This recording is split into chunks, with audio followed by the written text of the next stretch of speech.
The freighter hung still, a tiny silhouette against the vast striped curve of the planet's ring. Along both sides of her underbelly, glitters of lumens showed her savior pods, their railgun launchers silent. In rows above, the hydraulic doors of her gunnery decks were sealed tight against the void. The light of Danar Alpha caught her Vox antennae and flashed briefly from her Oculus deck, revealing the scarred and serious face of her captain. Had it penetrated further, following the patient thrum of the frigate's engines, gliding smoothly along her access tunnels and companionways, down past her hatches and ladders, it may have reached the deepest, darkest recesses of her belly.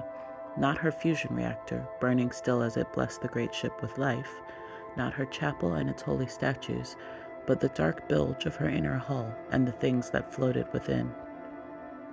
Here, it might even have paused, touching the marching ranks of ferrocrete pillars, the rusted walkways, the broken wires and tumbling sparks, and it may have stopped completely at the sound of a sacred hymnal echoing harmoniously out across the water. A spiritu dominatus, domine libra nos. Wading through the icy stillness, there came an arrowhead of 5 red armored figures, each with weapon in hand.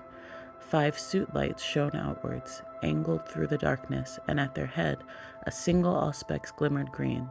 Black and white robes trailed behind each one, making ripples upon the water's surface and soaking up the filth.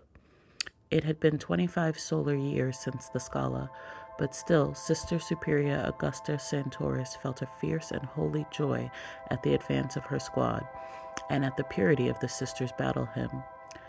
From the lightning and the tempest. Around them, almost too deep to hear, hummed the chest-shuddering echoes of the ship's void engines. The Star had traveled safely from the convent sanctorum on Ophelia 7, and Augusta thanked him for the frigate's strength and spirit, and for the blessing of this, their newest mission. Our Emperor, deliver us. A flare of excitement, a prayer of pure wonder. For the first time in over a decade, the Star carried her not outwards to planets of invading Xenos or the heave and slobber of the foe, not to worlds of chemical darkness and death all overgrown, not even to ruined cathedrals and their horrific and blood-stained depths. Not this time. This time, he called her inwards, to the closest outskirts of Segmentum Solar and to Opal, a world of shrines and light. In his name, Sister Superior, her canoness had said, you have striven hard and well. You have fought his enemies in every segmentum, and you have returned with honor. You have faced loss and grief and bloodshed and horror, and now he has a different task for you.